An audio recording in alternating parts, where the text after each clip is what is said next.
everyone, welcome back to Cowabunga Corner. In this episode, we are talking with a TMNT artist who worked for both Mirage and now the new IDW series. And it is an honor to have you on the show. Thank you for having me. Thank you. Can you introduce yourself to our fans and the people who are reading these comics right now? Yes, my name is Campbell.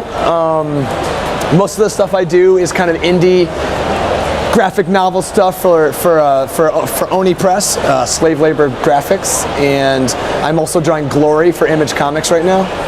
And yeah, I did the covers for the Raphael Bad Moon Rising miniseries, and I did thank you, and I did a couple of the frontispieces for Tales. And I did the Leonardo issue for the new IDW series. And I have a couple of covers that have yet to be published. And that Leonardo issue is amazing. Thank you so much. I'm pretty proud of it. It's a really good issue. I've been enjoying the IDW series so much. Yeah, it's really good. So I got a few questions from before you got into Turtles now. What got you into being an artist? Oh, man. You know, I would draw, you know, when I was really little, and I think the stuff that really got me into the kind of like the cartooning stuff is Calvin Hobbes, the old Eastman and Laird Turtle comics, of course. You know, blew my mind when I was like 10 or whatever. Can't go wrong with that. Yeah, and just I think those are the big ones for me that like really got me in, like, you know, dinosaurs and that, you know, stuff when I was really little. But you know, that got me on the kind of the cartooning road, so to speak. Now, who are some of your inspirations that you've actually met and got to see draw? I've met Peter Laird. I've not met Kevin Eastman. Yeah, I know. I know he's at like every show too. Like I don't know what the holdup is. Wow. It's just one of those things, right? It's just, you know, like I would see him, and then I'd be like, I'll meet him later. You know, I get. He's like one of the friendliest people. I know. You gotta meet him. That's what I hear. I psych myself out, you know. And I did meet Peter Laird one time. I've never met Bill Watterson because he's like a total recluse. So, you know, who has ever met him? Nobody. And I think that's it. I've never really met like any of my big idols besides Peter Laird, and that's it. Now, going with art, it sounds like comics was your influence growing up. So where did you make your first break into the comic industry? I think 2002. I did some stuff on this series, Hopeless Savages, for Oni Press. And I started out doing just like little fill-ins for them. And then they gave me some bigger work. And then I started doing my Wet Moon series for them. With the sixth book just came out last month. And, you know, but back then it was just, you know, like just starting out, and it's just kind of, you know, snowballed. And then yeah, Oni was my big one, and then I did a book for Tokyo Pop, who you know, I have some bitter feelings about there, but I won't get into that. And then I did some DC stuff, and it's just kind of, you know, just like making friends in the industry, you know, it just like snowballs. Networking, pretty much. Getting around. Yeah, right, yeah, because you never know who is friends with who. Yeah. You know, and you know, I get jobs from like my friends, like, you know, recommending me to other editors and stuff like that. How did you get into Teenage Mutant Ninja Turtles Volume 2 of Tales? I actually just sent Steve Murphy an email, and that was all it is. You know, I was just like, hey, I'm like a really big fan, and it would be awesome to get to work on this. And I didn't expect a reply at all. And I just, you know, I sent him some links to some of my, you know, like turtle art that I just done to goof off or whatever.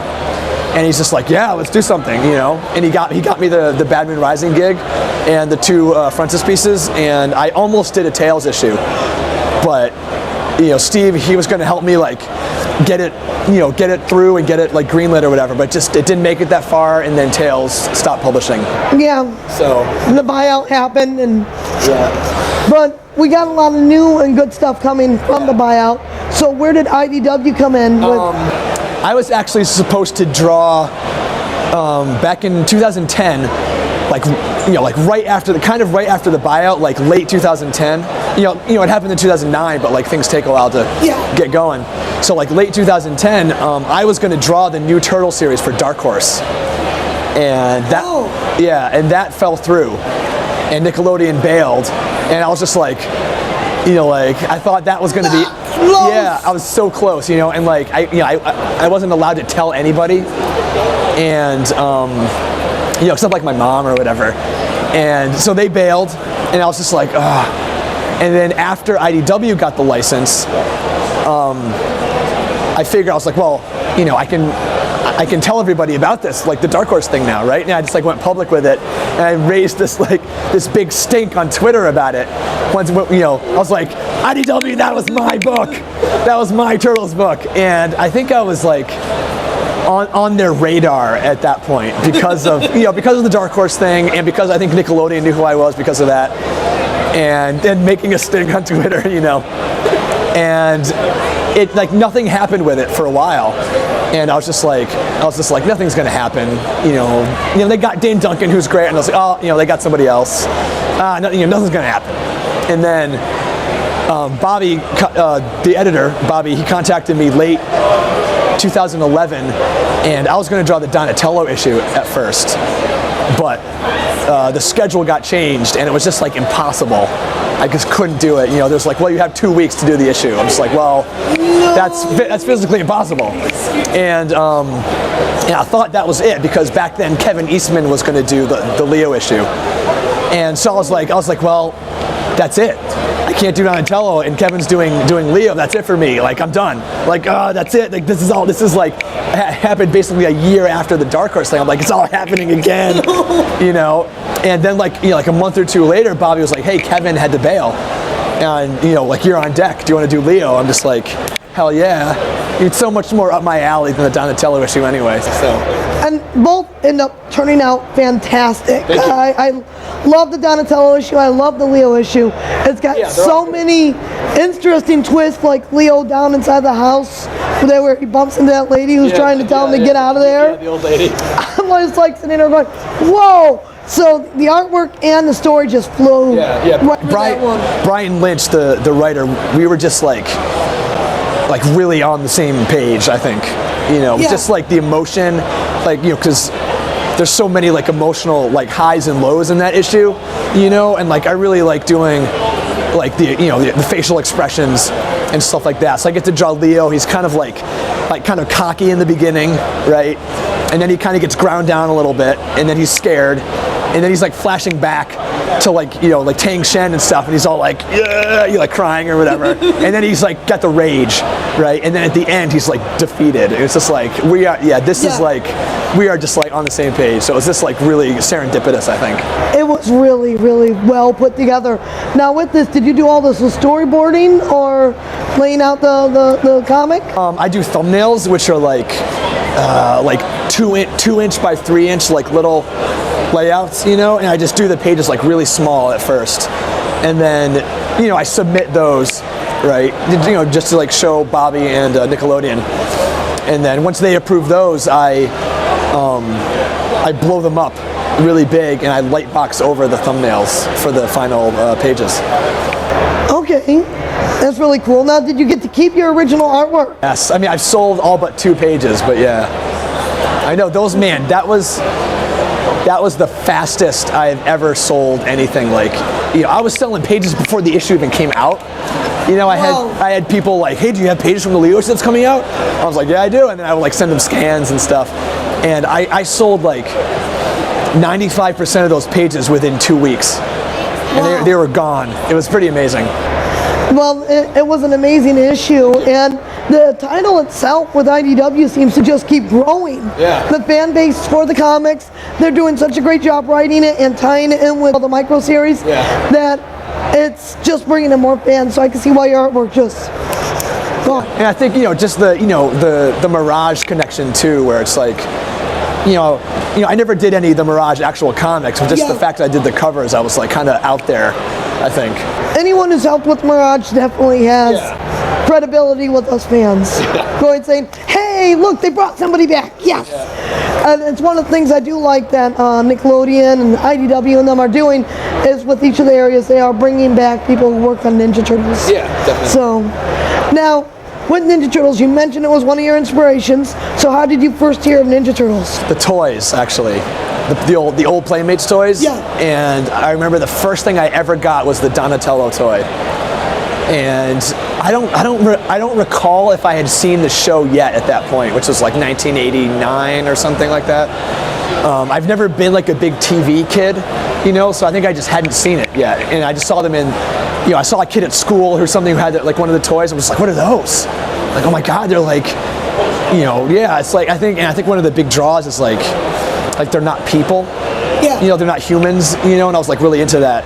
And so yeah, the toys were like the big thing for me. And then like I kind of got into the show like a little bit, but I was always mostly just wanted to go outside and like play with the toys or like be the turtles. You know, like I had like, you know, like a homemade bow staff and like nunchucks and stuff like that. Like that's what I was like more interested in. And then I got into the Palladium Turtles and Other Strangest RPG book. Yeah. Like a friend of mine down the street had this who was like a year older than me, and he had this book, and I was just like, what's this? Like they have all red masks.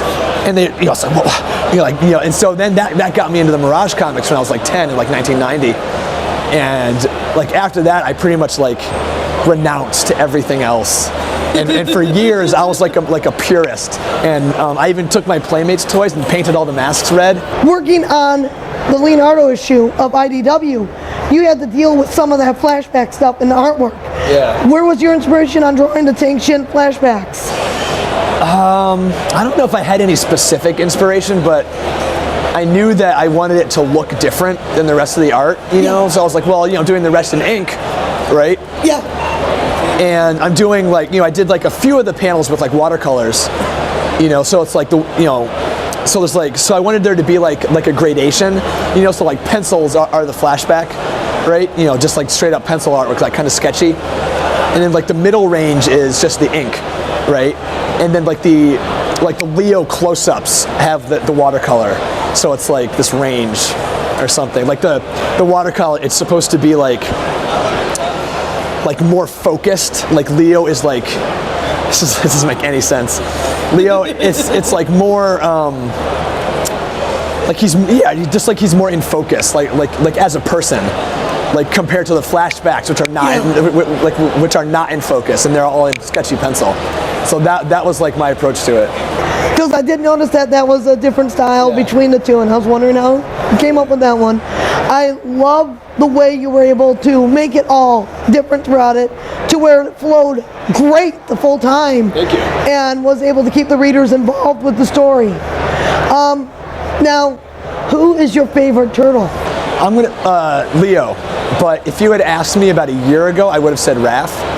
But if you had asked me years earlier, I would have said Leo. So it's like I've always kind of like waffled between Leo and Raph, you know. But yeah, definitely Leo right now. Yeah. Yeah, well, I can see why. I feel like, I don't know, when I was younger, like, you know, it's like a pretty angry kid, you know, and so like I identified with Raph more, but I feel like as I get older, I just feel more calm, I guess, like Leo, you know, but like Leo also has this like rage inside of him also, I think.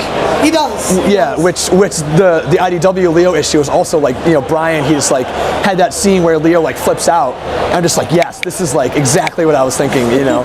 And so yeah, so I just like, you know, like relate to the kind of calm, kind of square, like I'm like this kind of a dork almost, you know. But he's also got this rage like in him, I think. So yeah, definitely Leo.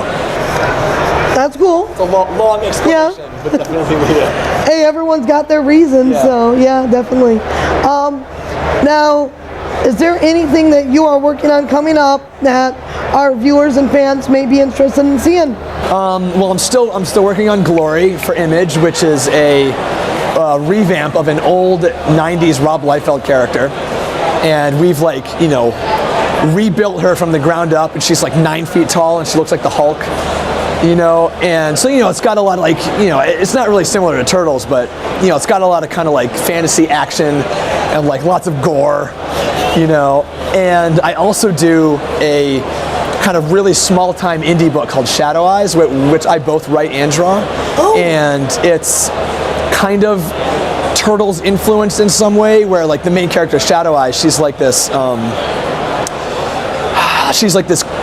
not non-human creature, and she's kind of like a cross between like a Ninja Turtle and like the alien from the Alien movies, you know, and that's, you know, and there's like some turtle jokes and stuff in there, like she, you know, there's like a TCRI building in the back of one shot and stuff like that, but you know, it's kind of got like the kind of like chunky, gritty feeling like the old Turtles comics do. That's and cool. there are 2 books out of that so far, and I'm working on the 3rd. Okay, definitely something to keep an eye out for.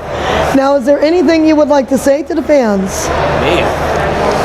Okay, I do want to say thank you all the fans who have supported me, and you know, there has just been like so much just positivity toward my work, you know, just like online, you know, and like in person on like the Technodrome forums, and you know, you guys, you know, and just like, it's just really amazing that, you know, people like my turtles so much and like want me to do so much professional turtle work, you know, and it's just like, I don't know, it's just like, it's both overwhelming, humbling, and just a huge honor at the same time.